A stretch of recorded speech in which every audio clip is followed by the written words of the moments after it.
Hello everyone, welcome to I dream career path. This is Chiranjeevi. అందరికి ముందుగా స్వతంత్ర దినోత్సవ శుభాకాంక్షలు. సో ఇక చాలా మందికి ఒక ఐడియా ఉండొచ్చు, ఉండకపోవచ్చు. ఇండిపెండెన్స్ డేకి రిపబ్లిక్ డే డిఫరెన్స్ ఏంటి, స్వతంత్ర దినోత్సవానికి గణతంత్ర దినోత్సవం మధ్యన తేడా ఏంటి? ఒకవేళ మీకు తెలిసినట్లయితే కామెంట్ సెక్షన్లో తెలియజేయండి. తెలియకపోతే ఈ వీడియోలో పూర్తిగా చూడండి. ఒకవేళ తెలిసినా సరే ఈ వీడియో చూస్తే మీకు ఇంకా మోర్ వీడియోస్ తెలిసడానికి అవకాశం ఉంటుంది. సో ఒక క్వశ్చన్ మీకు అడుగుతున్నాను. మన జాతీయ పతాకాన్ని ఎవరు రచించారు? ఎప్పుడు మన రాజ్యాంగ సభ దీనిని ఆమోదించింది? ఎవరైతే ఈ రూపకర్త ఉన్నారో ఆయనది ఏ స్టేట్? కామెంట్ చేయండి. సో ఇక వీడియోలోకి వెళ్ళినట్లయితే 2026 గాను మనకి ఇండిపెండెన్స్ డే వచ్చి 79 ఇయర్స్ పూర్తవి 80th ఇయర్కి అయితే మనం అడుగు పెడుతున్నాం.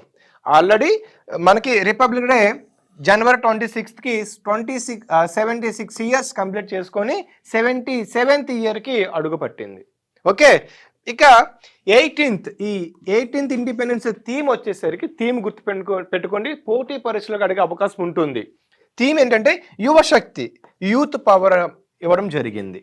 ఇండిపెండెన్స్ డే థీమ్ ఏంటి? యూత్ పవర్, అంటే యువశక్తిగా థీమ్ని ఎంచుకోవడం జరిగింది.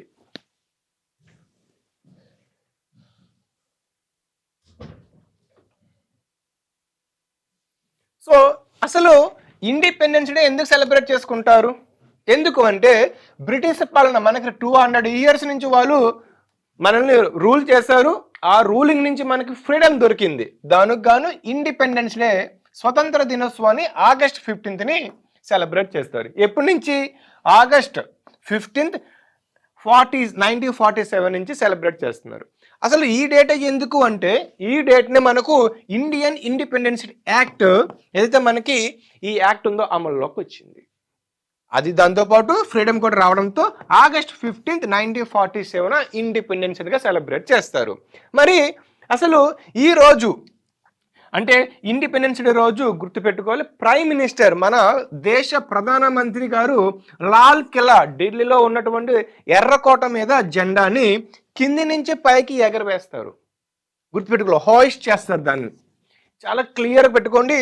కింది నుంచి పైకి ఎగరేస్తారు అనమాట. ఫ్లాగ్ని కింద ఉంటుంది, దాన్ని తాడుతో లాగి పైన ఎగరవేస్తారు. గుర్తుపెట్టుకోవాలి. ఆ తర్వాత ప్రసంగిస్తారు. ఓకే, నెక్స్ట్ జస్ట్ సింపుల్ చెప్తున్నాను.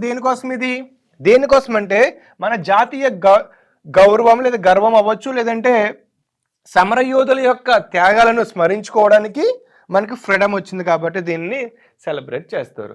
మరి ముఖ్యంగా ఈ రోజు అతిథులను అంటే విదేశీయుల నుంచి మనకి ఎవరి ఇయర్ చీఫ్ గెస్ట్ని ఇన్వైట్ చేస్తారు, కానీ ఇండిపెండెన్స్ డే రోజు ఇన్వైట్ చేయరు. గుర్తుపెట్టుకోవాలి. ఇక నెక్స్ట్ రిపబ్లిక్ డే, గణతంత్ర దినోత్సవం. దీనిని ఎందుకు సెలబ్రేట్ చేసుకుంటారంటే 1947లో మనకి ఇండిపెండెన్స్ డే వచ్చింది. మరి మనకు కూడా ఒక రూల్స్ ఉండాలి, మనకంటే ఒక రాజ్యాంగం ఉండాలి, దాని పరకంగా మన పరిపాలన నిర్వహించాలని చెప్పి అంబేద్కర్ గారు ఒక డ్రాఫ్ట్ కమిటీని ఏర్పాటు చేసి ఆయన ఆధ్వర్యంలో భారత రాజ్యాంగాన్ని రూపొందించి ఈ రోజు అంటే ఏ రోజు జనవరి 26 1915న మనకి దీని రాజ్యాంగం అమల్లోకి వచ్చింది. కాబట్టి ప్రతి సంవత్సరము జనవరి 26న రిపబ్లిక్ డే గణతంత్ర దినోత్సవంగా సెలబ్రేట్ చేసుకుంటాము. అర్థమవుతుందా? ఇదే రోజున 1913లో కాంగ్రెస్ పార్టీ, అప్పటి కాంగ్రెస్ పార్టీ ఏం చేసిందంటే పూర్ణ స్వరాజ్ అంటే సంపూర్ణ స్వతంత్రంగా కూడా ప్రకటించింది. ఇది ఒక రీజన్. అదేవిధంగా రాజ్యాంగం అమల్లోకి వచ్చింది కాబట్టి ఇదే రోజున మనకి జనవరి 26న రిపబ్లిక్ డేగా సెలబ్రేట్ చేసుకుంటారు. నెక్స్ట్ మరి ఇండిపెండెన్స్ డే ఆగస్ట్ 15న ప్రైమ్ మినిస్టర్ ఎర్రకోట మీద జెండాని కింది నుంచి పైకి ఎగరవేస్తే రాష్ట్రపతి న్యూఢిల్లీలోని కర్తవ్యపాదు అంటే ఇండియా గేట్కి మన రాష్ట్రపతి భవన్ మధ్యన ఒక రోడ్డు ఉంటుంది, దాన్ని కర్తవ్యపథ్ అంటారు. గతంలో దాన్ని రాజ్పథ్ అని పిలిచేవారు. దానిన పైన అప్పుడు ఈరోజు అంటే జనవరి 26న పైన ఫ్లాగ్ ఉంటుంది, దానిని ఆవిష్కరిస్తారు, అన్ఫోల్డ్ చేస్తారు అనమాట. పైన ఉంటుంది, దానిని ఎగరవేస్తారు. గుర్తుపెట్టుకోవాలి. ఇక్కడ కింద నుంచి పైకి లాగుతారు, కానీ ఇక్కడ పైన మాత్రమే ఫ్లాగ్ ఉంటుంది, దీన్ని చేస్తారు. దీని అర్థం ఏంటంటే మనకి కింద నుంచి పైకి రావడం మనం ఏంటి ఫ్రీడమ్ వస్తుంది అన్న ఉద్దేశంతో దీన్ని ఎగరవేస్తారు. మనకు ఆల్రెడీ ఫ్రీడమ్ వచ్చేసింది కాబట్టి మనకి గణతంత్ర దినోత్సవం, గణతంత్ర రాజ్యం ఉందని గుర్తు చేయడానికి పైన దానిని ఆవిష్కరిస్తారు, అన్ఫోల్డ్ చేస్తారు. ఈ విషయము స్టూడెంట్స్ అవ్వచ్చు, మన భారతీయులు కూడా అవ్వచ్చు, ఈ విషయం మీద ఒక అవగాహన అయితే ఉండాలి. నెక్స్ట్, ఈరోజు మనకి నేషనల్ పవర్ లేదంటే మన ఆర్మీ యొక్క పవర్ గురించి అవ్వచ్చు, లేదంటే రాజ్యాంగ విలువలు కాన్స్టిట్యూషన్ వాల్యూస్ గురించి, లేదంటే మన డెమోక్రసీ రిపబ్లిక్ గణతంత్రం గురించి ఇందులో అయితే చెబుతారు. అదొక భావన. మరి రిపబ్లిక్ డే రోజు జనవరి 26న ప్రతి సంవత్సరం కూడా ఏదైనా ఒక విదేశీ నుంచి విదేశీయులు ఒక చీఫ్ గెస్ట్గా రావడం జరుగుతుంది. ఏదైనా ఒక విదేశీ ఒక దేశం యొక్క దేశాధినేత లేదంటే ప్రధాని ముఖ్య అతిథిగా రావడం జరుగుతుంది. కానీ ఇండిపెండెన్స్ డేకి ఎటువంటి ముఖ్య అతిథి చీఫ్ గెస్ట్ రారు. ఇది గుర్తుపెట్టుకోవాలి.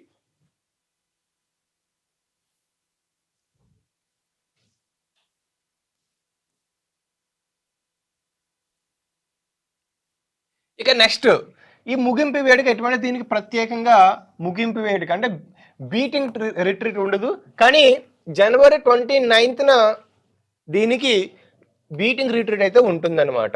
గుర్తుపెట్టుకోవాలి. దీనికైతే బీటింగ్ రిట్రీట్ ఉండదు, దీనికైతే ఉంటుంది. ఇక నెక్స్ట్, ఇక్కడ జాతీయ గీతం ఏదైతే మనకి గన్ సల్యూట్ అంటే 21 గన్ సల్యూట్ చేస్తారు, ఫిరంగి కాల్పులు చేస్తారు. ఇక్కడ కూడా సేమ్ కూడా చేస్తారనమాట. ఇక్కడ యాంతం జాతీయ గీతం కూడా పాడుతారు. దీని పక్కన పెడితే రాజ్యాంగ నిర్మాతల పాత్ర అంటే రిపీట్, ఇక్కడ ఇంకా రాజ్యాంగ నిర్మాతల పాత్ర, ఇక్కడ అసలు రాజ్యాంగ సభ దీనికి ఎటువంటి సంబంధం లేదు, కానీ దీనికి ఉంటుంది. డాక్టర్ బిఆర్ అంబేద్కర్ ఈయన నేతృత్వంలో మనకి డ్రాఫ్టింగ్ కమిటీ రాజ్యాంగాన్ని రూపొందించి అమలుపరిచింది. ఇక్కడైతే గుర్తుపెట్టుకోండి. ఇంకా పద్మ అవార్డులను ఇక్కడ ప్రకటించరు. ఏ రోజు? ఇండిపెండెన్స్ రోజు ప్రకటించారు. కేవలం ఇందులో పద్మశ్రీ అవ్వచ్చు, పద్మ విభూషణ్ అవ్వచ్చు, పద్మభూషణ్ అవ్వచ్చు. ఈ రోజు జనవరి 26న దట్టు ఒక రోజు ముందున అంటే జనవరి 25న ప్రకటించబడతాయి అన్నమాట. ఓకే. ఇంకా గ్యాలంటరీ అవార్డు, సైనిక అవార్డులు అయితే ఉంటాయి. ఈరోజు కీర్తి చక్ర, శౌర్య చక్ర మొదలైన అవార్డులను ప్రకటిస్తారు. ఎప్పుడు? స్వతంత్ర దినోత్సవం ప్రకటిస్తే ఈ రోజున వాళ్ళని ప్రదానం చేస్తారనమాట. అంటే 15న ప్రకటిస్తే 26న జనవరి 26న ప్రదానం చేస్తారు. ఓకేనా? మీకు స్టార్టింగ్లో అడిగాను ఏమని, మన జాతీయ పతాకను ఎవరు రూపొందించారు? ఓకే, ఎవరు అంటే పింగాలి వెంకయ్య గారు. ఈయన స్వతంత్ర సమర యోధులు, ఆంధ్రప్రదేశ్ చెందినటువంటి వ్యక్తి అన్నమాట. ఈయన ఎవరికి ఇచ్చారంటే 1921 విజయవాడలో అఖిల భారత కాంగ్రెస్ కమిటీ సమావేశం జరిగింది. దానికి గాంధీ గారు రావడం జరిగింది. ఆ మహాత్మా గాంధీ గారికి ఈ పింగాలి వెంకయ్య గారు రూపొందించినటువంటి మన జాతీయ పతాకాన్ని, త్రివర్ణ పతాకాన్ని ఆయనకి అందించారు. ఇది పక్కన పెడితే క్లియర్గా చెప్తున్నాను చూడండి. ఫస్ట్ రోజున అంటే ఆగస్ట్ 15, 1947న తొలి ప్రధానమంత్రి ఎవరైతే ఉన్నారో మన జవహర్లాల్ నెహ్రూ గారు ఢిల్లీలోని ఎర్రకోటపై త్రివర్ణ పతాకాన్ని ఆవిష్కరించారు. గుర్తుపెట్టుకోవాలి. క్వశ్చన్ అడుగుతారంటే మొట్టమొదటిసారిగా స్వతంత్రం వచ్చిన తర్వాత ఎవరు ఎక్కడ మన జాతీయ పతాకాన్ని ఆవిష్కరించారు? ఎక్కడంటే ఎర్రకోట. ఎవరు అంటే నెహ్రూ గారు. ఎప్పుడు అంటే 1947 ఆగస్ట్ 15. నెక్స్ట్ అంటే ఇప్పుడు ఏదైతే మనకి ఇంకా జనవరి 26 ఉందో ఈ రోజు మనకి అధికారికంగా రాజ్యాంగం అమల్లోకి వచ్చింది. అదే రోజున డాక్టర్ రాజేంద్ర ప్రసాద్ గారు దేశానికి మొట్టమొదటి రాష్ట్రపతిగా ప్రమాణ స్వీకారం చేశారు. గుర్తుపెట్టుకోండి ఈ డిఫరెన్స్ని. మరి ఇక నెక్స్ట్, మరి చాలా మంది కూడా మన జాతీయ పతాకం అంటే 3 రంగులు గుర్తుకొస్తాయి అందరికీ. మధ్యలో అశోక చక్రం గుర్తుకొస్తుంది. ఇది అందరికీ తెలుసు. కానీ మనకి 96లో వందే మాతరం అని చెప్పి ఈ 3 రంగులతో మీకు ఒక జాతీయ పతాకం అయితే ముందు ఉన్నది మనకి. ఆ తర్వాత కలర్స్ మార్చి 1907లో ఈ విధంగా అయితే రావడం జరిగింది. నెక్స్ట్ దీనిని కొంచెం మాడిఫై చేసి 1917లో బ్రిటిష్ వాళ్ళు ఈ విధంగా దీన్ని రూపొందించారు. ఆ తర్వాత 1921లో ఇప్పుడైతే కలర్స్ ఉన్నాయో ఆ కలర్స్ తో పాటు మధ్యలో మనకి ఒక చక్రం ఉంటుంది, దాన్ని ఏమంటారు మనకి వీల్, బట్టలు నేస్తారు కదా, ఆ వీల్ అయితే ఇక్కడ ఉంటుంది. దీని తర్వాత పెంగాలి వెంకయ్య గారు తర్వాత దీన్ని ఎలా మార్చారు, మధ్యలో అశోక చక్రాన్ని 24 స్పోక్స్ అంటే 24 ఆకులు ఉంటాయి, దాంతో ఈ విధంగా రూపొందించడం జరిగింది. సో ప్రతి భారతీయుడు కూడా ఈ విధంగా మనం తెలుసుకోవాలి, ఒక ఐడియా అయితే ఉండాలి.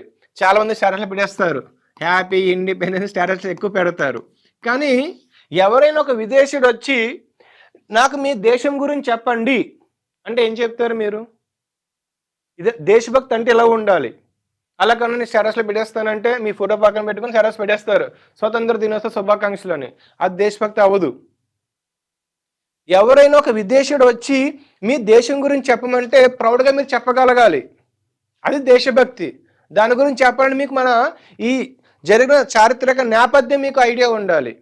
సో ఈ విధంగా మీకు ఐడియా ఉంటే రేపొద్దున మనకు దేశభక్తి, నిజమైన దేశభక్తి నిరూపించడానికి ఒక అవకాశం ఉంటుంది. సో మీకు చెప్పాను కదా, మీకు యావరేజ్ చెప్పడం జరిగింది. ఇది ఎప్పుడు జరిగింది? 1906లో కలకత్తా జెండా, దీన్ని స్వదేశీ ఉద్యమ సమయంలో దీనిని మొట్టమొదటిసారిగా ఎగరవేశారు. నెక్స్ట్ 1907లో వచ్చినటువంటి ఈ జెండా ఏదైతుందో పతాకం బికాజీ కామా జెండా అని దీని అంటారు. జర్మనీలో విదేశీ గడ్డపై తొలిసారిగా, జర్మనీలో అంటే దట్టు ఒక విదేశీ మీద మొట్టమొదటిసారిగా మన జెండాను ఆవిష్కరించారు. నెక్స్ట్ 1917లో హోమ్ రూల్ జెండా దీన్ని అంటారు. దీనిని అనిబిసెంట్ తిలక్ ఆధ్వర్యంలో యూనియన్ జాక్ తో కూడినటువంటి జెండాను దీనిని ఆవిష్కరించారు. 1921లో గాంధీజీ, పెంగాలి వెంకయ్య గారు ఈ జెండాన్ని అయితే రంగుల రాట్నం, అది రంగుల రాట్నం చరక అంటారు కదా, దాన్ని చేర్చడం జరిగింది. నెక్స్ట్ 1931లో స్వరాజ్ జెండా కాషాయము, తెలుపు, ఆకుపచ్చ రంగులతో పాటు మధ్యలో రాట్నంతో కూడిన జెండాని తయారు చేశారు. నెక్స్ట్ ఫైనల్ గా ప్రెసెంట్ మనం చూస్తున్న ఏదైతే జాతీయ పతాకం ఉందో దానిని 1947 దానిని జూలై 22, 1947 రత్నానికి బదులు 24 ఆకులతో ఉన్నటువంటి అశోక చక్రాన్ని రాజ్యాంగ సభచే ఆమోదించబడింది అన్నమాట. ఓకే, మరి కాషాయము దేనికి సూచిక అంటే ధైర్యము, త్యాగానికి సూచిక.